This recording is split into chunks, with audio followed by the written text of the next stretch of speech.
The blue light of the monitor bled into Nathan Pierce's retinas, a cold, clinical hum vibrating through his fingertips as he scrolled. For 15 years, he had built a reputation on the bones of secrets he'd unearthed, but tonight, the grave he was digging was in his own living room.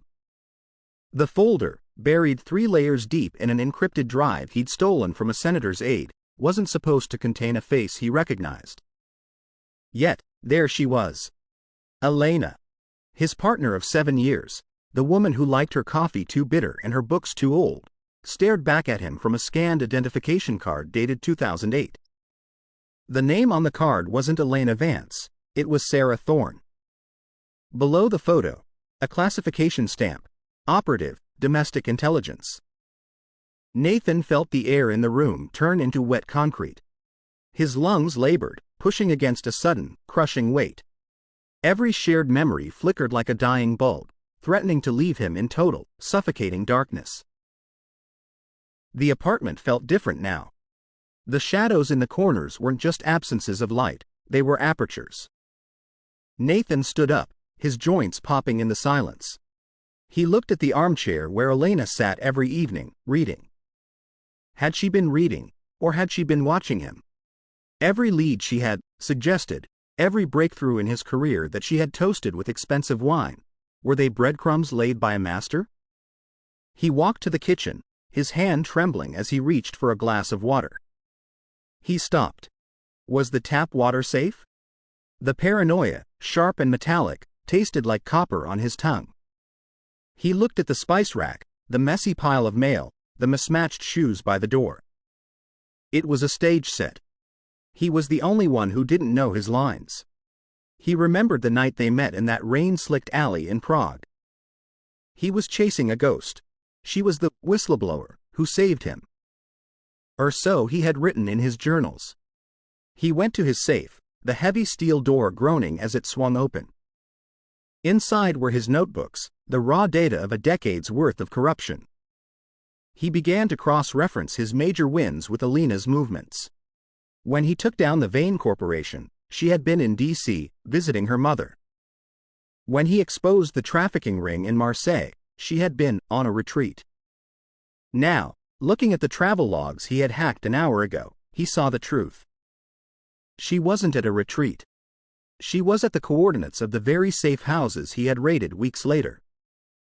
She wasn't his partner, she was his shepherd. She had been guiding his righteous fury like a weapon, pointing him at the enemies of her masters while he believed he was a lone wolf. The isolation he had always prided himself on was a fabrication. He wasn't a wolf. He was a tethered hound, and she held the leash with a gentle, murderous hand. Tears blurred the ink. He started tearing at the wallpaper behind their bed. He didn't know why, only that the house felt full of ears. His fingernails bled as he ripped away the floral pattern she had chosen. There, nestled in the dry wall, was a silver disc no larger than a coin. A transmitter. Then another by the lamp. He began to laugh, a jagged, broken sound that echoed off the stripped walls. She hadn't just lied about her name. She had hollowed out his entire reality. He thought of the times he had cried in her arms after a particularly gruesome story. Had she felt pity, or was she merely checking his pulse? He looked at the clock. 11:45 p.m. She would be home in 15 minutes. He needed to be Nathan Pierce, the oblivious lover, one last time. But as he sat on the edge of the bed, the evidence felt heavy in his pocket. He realized that exposing her would mean exposing himself. If he was a fraud's creation, then who was he? The sound of the key in the lock was a gunshot. Nathan froze, his heart hammering against his ribs like a trapped bird. Elena walked in, smelling of rain and the expensive perfume he'd bought her for their anniversary. She dropped her keys in the bowl, clink, a sound that used to mean safety, now a death knell. "Nate? Why are you sitting in the dark?" she asked, her voice soft, melodic, and utterly terrifying. He didn't answer. He watched her silhouette move into the kitchen. She poured a glass of water. The same water he had been afraid to touch. "Hard day at the office?" she prompted. He stood up, the floorboards screaming under his weight. He walked into the kitchen light, his face a mask of fractured glass. "I found Sarah Thorne," he whispered. The glass in her hand didn't shatter. She didn't flinch. She simply set it down on the counter with a deliberate, agonizing slowness. The silence between them grew teeth. "I wondered when you'd find that folder," Elena said. Her voice hadn't changed, but her posture had.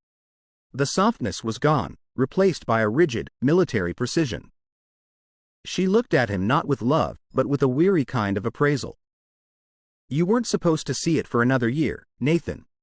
The cycle wasn't complete." He stepped back, hitting the refrigerator. "The cycle? You've been monitoring me for 7 years.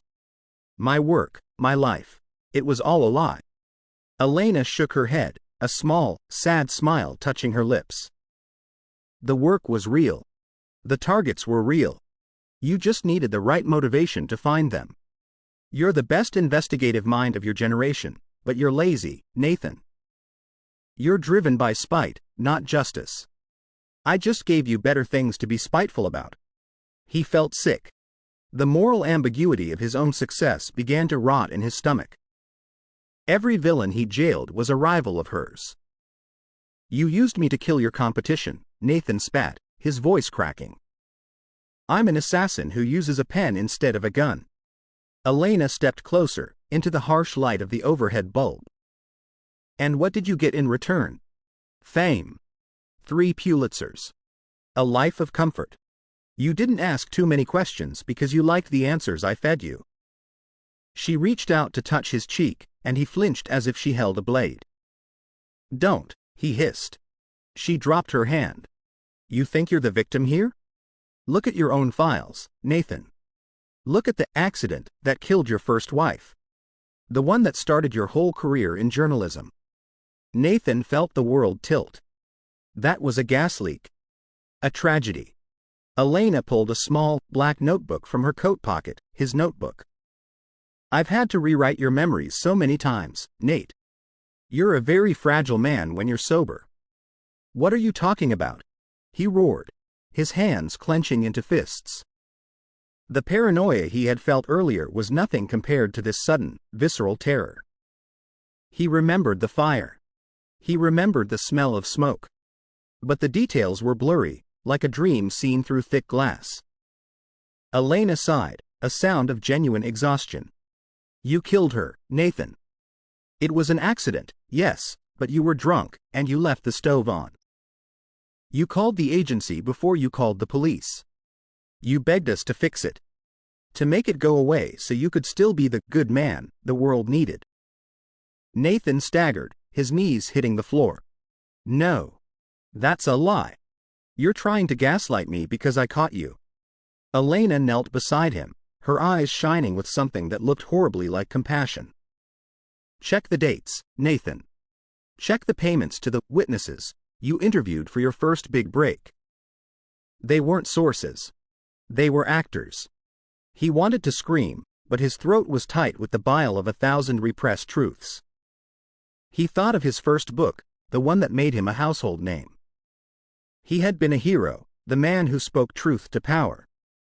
But if the power was the one writing the truth, then he was nothing but a ventriloquist's dummy. He looked at the room, the stripped wallpaper, the hidden mics.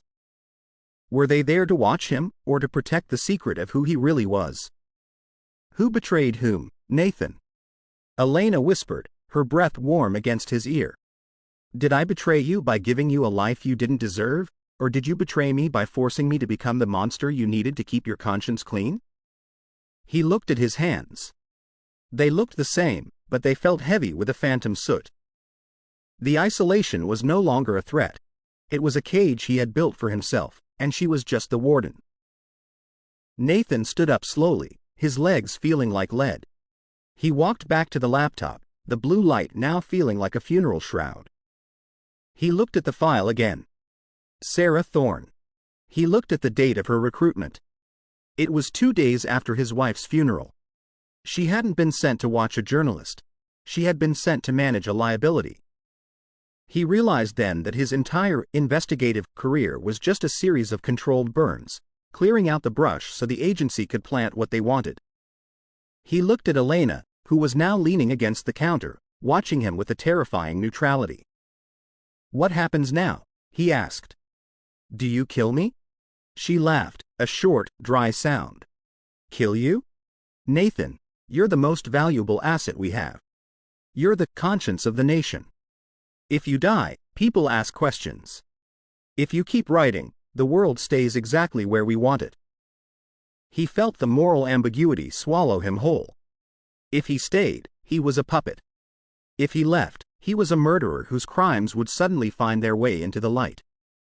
He looked at the folder on the screen. He could delete it. He could pretend he never saw it. He could go back to the armchair, pick up a book, and wait for the wine to be poured. But the silence in the apartment was no longer the silence of peace. It was the silence of a tomb. "You planned this," he said, his voice a ghost of itself. "You knew I'd find it eventually." Elena nodded. "It's time for the next phase. There's a senator in Ohio who's getting a bit too loud about the surveillance bills.